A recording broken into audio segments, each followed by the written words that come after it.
오늘 우리에게 주신 하나님의 말씀은 신약 마태복음 1장 18절에서 25절 말씀입니다.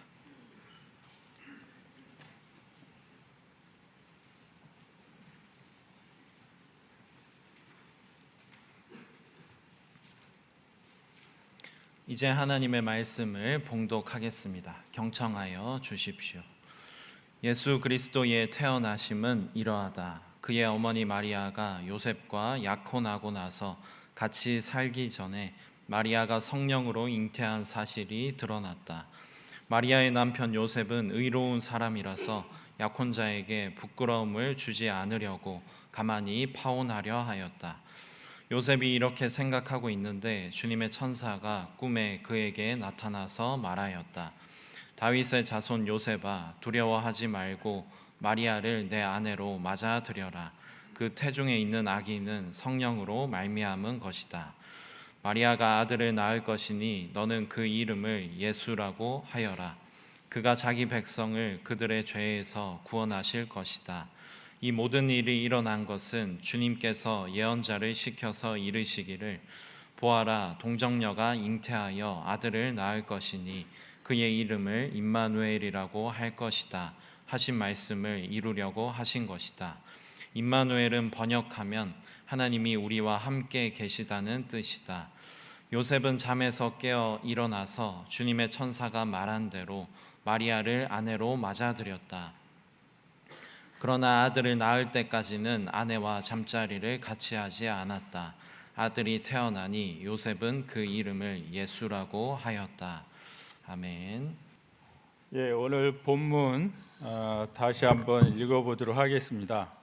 여러분 이제 눈으로 이렇게 따라 읽으시고 아니면 그냥 귀로 들으시면서 누가 무엇을 하는지 또 무슨 말을 누가 하는지를 한번 마음에 그려보시기 바랍니다. 예수 그리스도의 태어나심은 이러하다. 그의 어머니 마리아가 요셉과 약혼하고 나서 같이 살기 전에 마리아가 성령으로 잉태한 사실이 드러났다. 마리아의 남편 요셉은 의로운 사람이라서 약혼자에게 부끄러움을 주지 않으려고 가만히 파혼하려고 하였다. 요셉이 이렇게 생각하고 있는데 주님의 천사가 꿈에 그에게 나타나서 말하였다. 다윗의 자손 요셉아, 두려워하지 말고 마리아를 내 아내로 맞아들여라. 그 태중에 있는 아기는 성령으로 말미암은 것이다. 마리아가 아들을 낳을 것이니 너는 그 이름을 예수라고 하여라. 그가 자기 백성을 그들의 죄에서 구원하실 것이다. 이 모든 일이 일어난 것은 주님께서 예언자를 시켜서 이르시기를 보아라, 동정녀가 잉태하여 아들을 낳을 것이니 그 이름을 임마누엘이라고 할 것이다 하신 말씀을 이루려고 하신 것이다. 임마누엘은 번역하면 하나님이 우리와 함께 계시다는 뜻이다. 요셉은 잠에서 깨어 일어나서 주님의 천사가 말한 대로 마리아를 아내로 맞아들였다. 그러나 아들을 낳을 때까지는 아내와 잠자리를 같이 하지 않았다. 아들이 태어나니 요셉은 그 이름을 예수라고 하였다. 이 본문의 그 등장인물 중에서 말하는 분은 또 말을 하더라도 이 꿈속에서 말을 하고 계십니다. 또 그렇지만 유일하게 말하는 인물로 등장하는 분은 주님의 천사뿐입니다. 20절 또 21절이 이제 그 주님의 천사가 요셉에게 말하는 것입니다.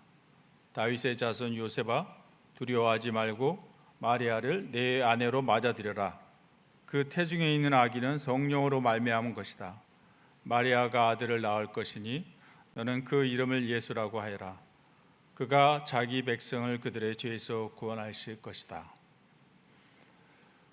그리고는 본문 내용 중에는 사실 말하는 분이 없다 이렇게 얘기할 수도 있습니다. 등장인물 중에서는 없는데 또 누가 있냐면 이 본문을 읽다 보면 우리가 이것은 이야기이기 때문에 그 본문을 말하는 주체로서 이 복음서의 기자가 말하는 인물이라고 할 수 있습니다.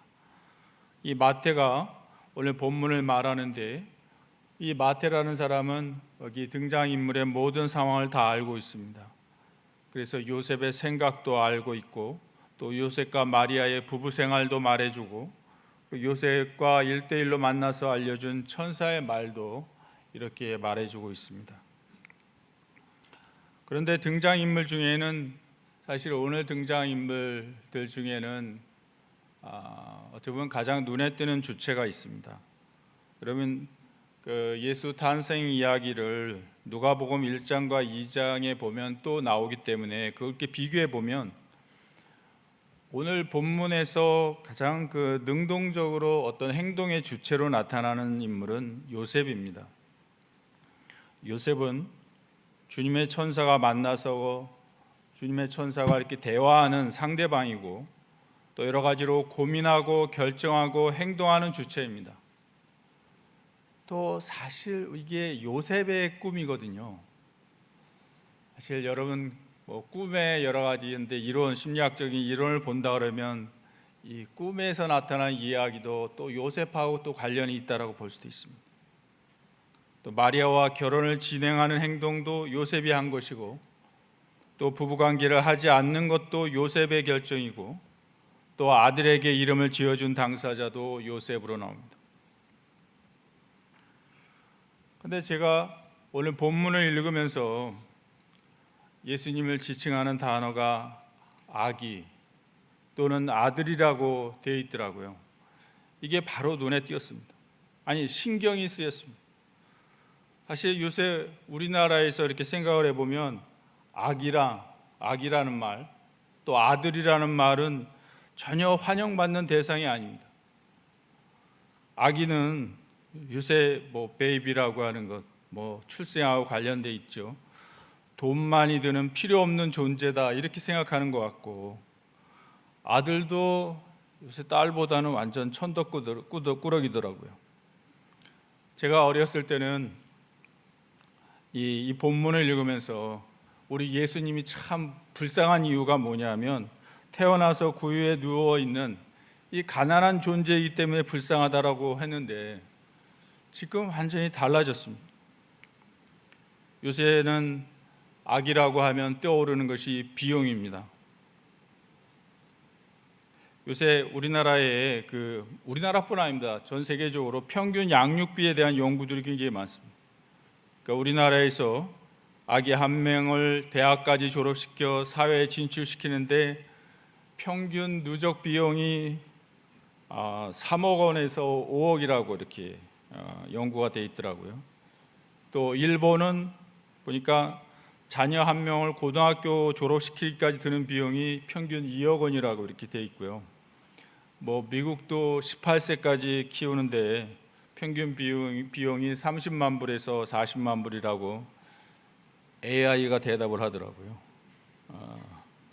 중요한 것은 모두 비용이라는 것입니다. 또 그 비용이라는 생각에 우리가 익숙하다는 것입니다. 결과적으로 그래서 그런지 결혼을 하는 분도 줄어들고 또 결혼을 하더라도 아기를 갖지 않습니다.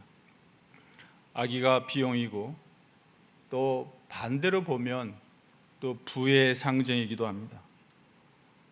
아기 예수 혹은 아기로 오신 예수님이라는 그 말이 이제 우리 현대인에게는 더 이상 기쁨이나 희망으로만 다가오지 않습니다.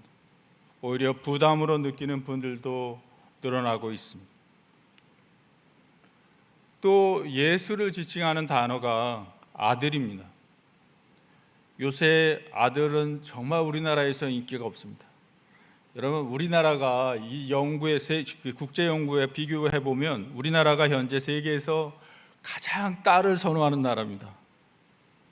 이 딸을 선호하는 분이 28%이고 아들을 선호하는 분들이 15%이기 때문에 이 딸의 선호도가 전 세계에서 가장 높습니다.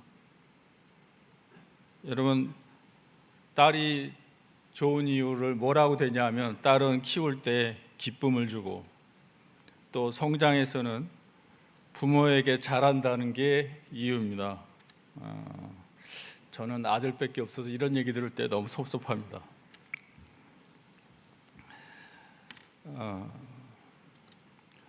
아마 직장이나 직업 생활에 이제 남녀 차별이 현재는 거의 없다는 것도 한 이유가 될 것입니다. 결국 아들은 키울 때도 힘들고 키워놔도 부모에게 잘하지 못한다, 그렇게 보기 때문에 이 아들은 정말 부모에게는 딸보다 가성비가 좋지 않다, 이렇게 봅니다. 요새 저처럼 아들만 있는 분들은 불쌍하게 보는 게 요새 현실인 것 같더라고요. 그런데 오늘 성경에서 예수는 이제 아기이고 또 아들입니다. 그 전에 있었던, 아마 저자가 마태복음 기자가 썼을 때하고는 다르게 현대인에 있어서는 막대한 비용이고 가성비도 좋지 않고 노후 준비도 방해하는 존재고 또 노후 파산을 위협하는 존재이기도 합니다. 자녀 양육 비용을 이렇게 냉철하게 계산하고 그 비용으로 얻을 수 있는 이익을 계산하는 것이 우리 현대인의 부모고 또 부부입니다. 현재 성인을 지배하는 가장 큰 관심사가 뭐냐라고 했을 때 자기개발, 재테크, 그리고 커리어입니다. 그래서 자개커 이런 말을 씁니다. 그리고 부모 자녀 관계, 부부 관계를 비롯한 모든 관계의 원칙은 공정함 아니면 공평이 되고요. 쉽게 말하면 반반이라고 말할 수 있습니다. 그래서 부부가 하는 모든 활동이나 소유 이런 것은 요새 반반이 원칙입니다. 이 반반이라는 말, 이 반이라는 말이 들어서 저 반실에서 굉장히 제가 뭔가 행복하지는 않지만 뭔가 관련이 되어 있는 느낌이긴 합니다. 근데 이 반반이라는 말이 한쪽의 희생을 강요하는 관계를 벗어나서 서로 간에 균형을 잡는 것처럼 들리기 때문에 또 그런 면이 있기 때문에 좋은 면도 있습니다. 그렇지만 구체적인 상황에서 이 반반이라는 것을 문자적으로 해석하면 아주 극단적인 현상으로 이렇게 나타나게 됩니다. 이 쇼츠에서 보니까 그 반반을 요구하는 연인들이 이제 결혼 준비를 하면서 겪는 에피소드가 있었습니다. 상견례 장소를 정하는 과정에서 자기네 식구는 4명이고 우리는 3명이니까 자기가 1명분 더 계산하는 것이 맞다, 이렇게 이제 얘기를 합니다. 또 신혼집을 계약하는 과정에서 각자 집에서 지원받는 돈에 대출을 껴서 아파트를 사려고 하는데 집은 공동명의가 아니라 내 명의로 하는 것이 맞아. 당신 돈이 절반 들어가지만 당신이 애 낳고 일 쉬면 몇 년간 대출 이자에 생활비며 다 내 돈이잖아. 공동 명의로 하려면 육아휴직 동안 너도 대출금 같이 갖고 생활비를 내, 라고 이렇게 남자분이 말하는 그런 말도 거기 있었습니다. 반반 결혼식, 반반 생활비, 반반 육아, 반반 효도도 있습니다. 반반 효도라는 말은 요새 또 셀프 효도, 각자 효도 이런 뜻을 갖기도 합니다. 셀프 효도는 서로 간에 그 소소한 관심, 가끔 전화하고 얼굴 보여주는 것이 가장 큰 효도고, 명절이나 가족 행사에서 부부는 남편은 남편 집으로, 시집으로, 부인은 처갓집으로 이렇게 각자의 부모님만 챙기는 것이 요새 셀프 효도고 각자 효도입니다. 상대방에게 자기의 부모님께 연락하거나 방문하라고 강요하지 않고 부부가 각자 원하는 방식으로 효도를 실천하는 것입니다. 아니면 이 반반 효도를 그 반반 육아처럼 비용과 시간을 정확하게 절반씩 부담하는 것입니다. 그런데 정말 절반이 무엇인지가 구체적인 상황에서는 아주 애매해집니다. 문자적으로 해석하면 비용과 시간이 동일한 양이다, 이렇게 해석할 수도 있고 또 동일한 비율로 해석할 수도 있습니다. 오늘 본문 19절에 보면 요셉은 어려운 사람이다, 이렇게 말을 하고 있습니다. 그것은 분명히 율법의 어려움을 의미하는 것이었습니다. 그런데 율법에 보면 혼외 인심을 한 여성 마리아와 같은 사람은 돌로 쳐서 처벌하라고 되어 있습니다.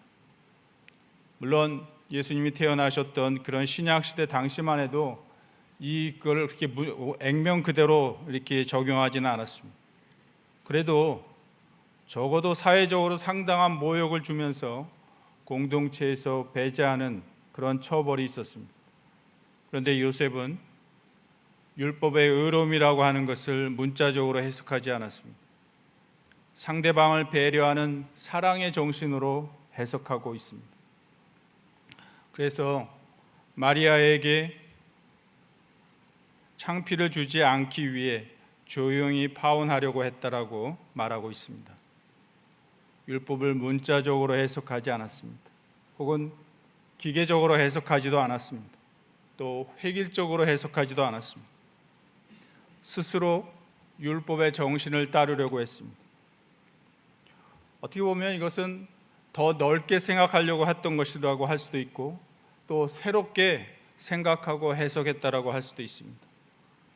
여러분, 문자적으로 해석해서 데이터를 만들고 그 관계를 연결하는 것을 가장 잘하는 존재가 우리가 지금 사용하고 있는 AI입니다.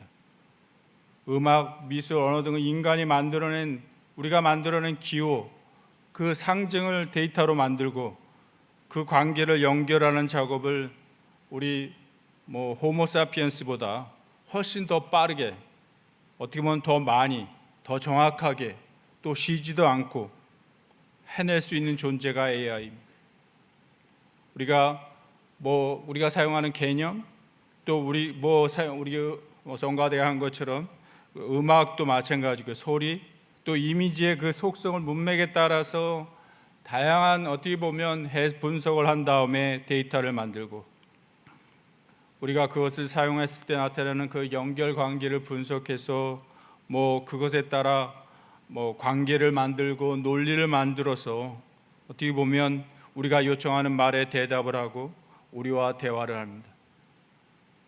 그런데 이때 대화라고 하는 것은 진실보다는 대화 상대방을 만족시키는 것이 핵심입니다. 그래서 여러분, 생각보다 AI가 굉장히 거짓말을 잘합니다.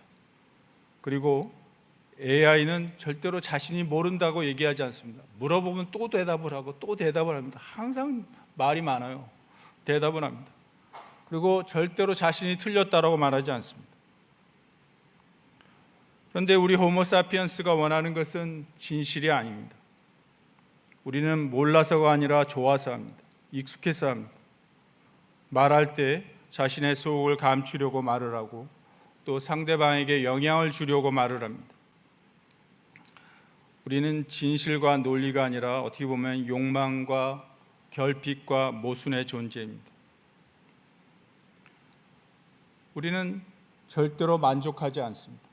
우리 호모사피엔스의 가장 특징이 절대로 자기 자신의 현재 상태에 만족하지 않고 뭔가 새로운 걸 하려고 합니다.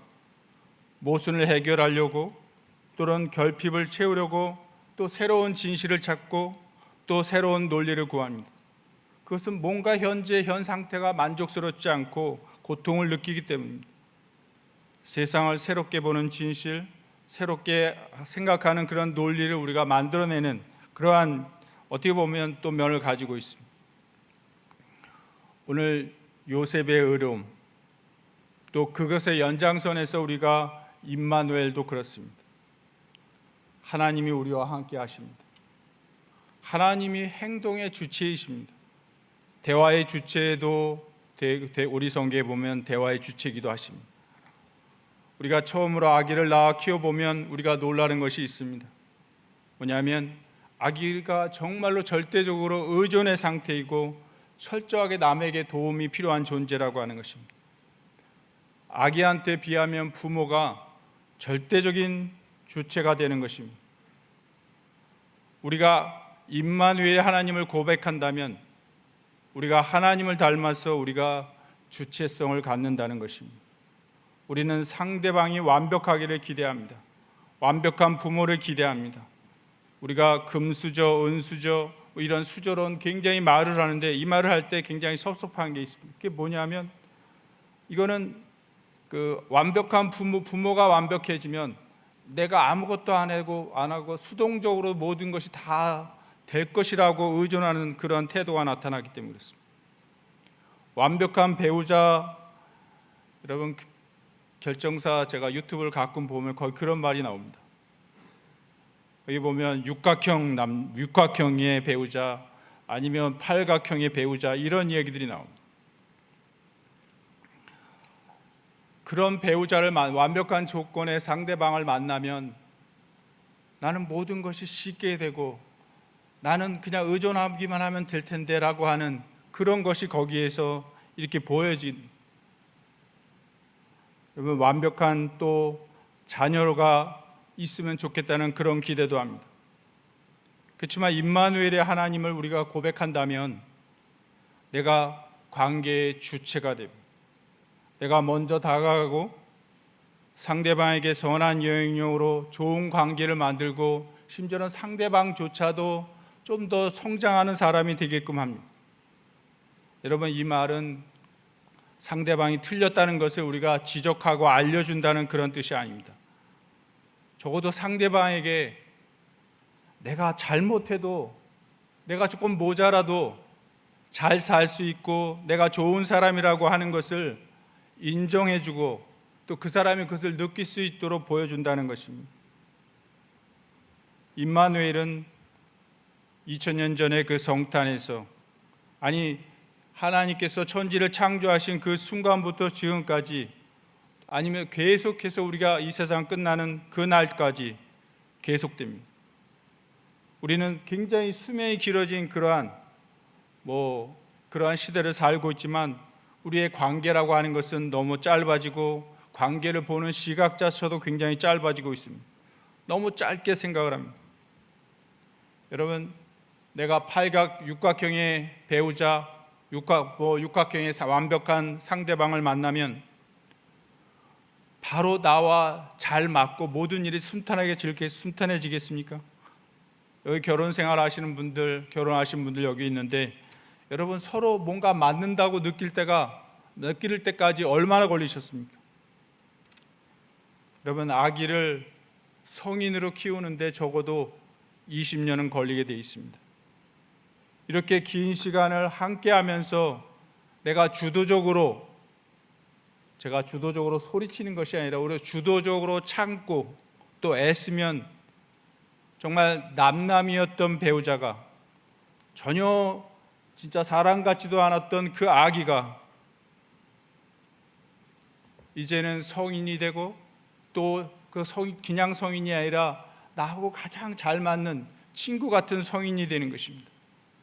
또 그야말로 서로 의지하고 믿을 수 있는 그런 존재가 되는 것입니다. 성탄에 우리는 임마누엘의 하나님을 고백합니다.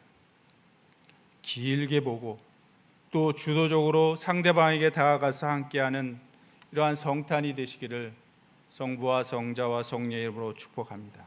기도하겠습니다. 하나님, 아기와 아들로 오신 예수님이 정말 가성비가 낮다고 생각하는 이러한 현대의 시대를 우리가 살고 있습니다. 저희가 길게 보고 또 주도적으로 오셔서 함께 하시는 그 임마누엘의 하나님을 고백하는 이 성탄이 되게 하여 주시옵소서. 예수님의 이름으로 기도드렸습니다.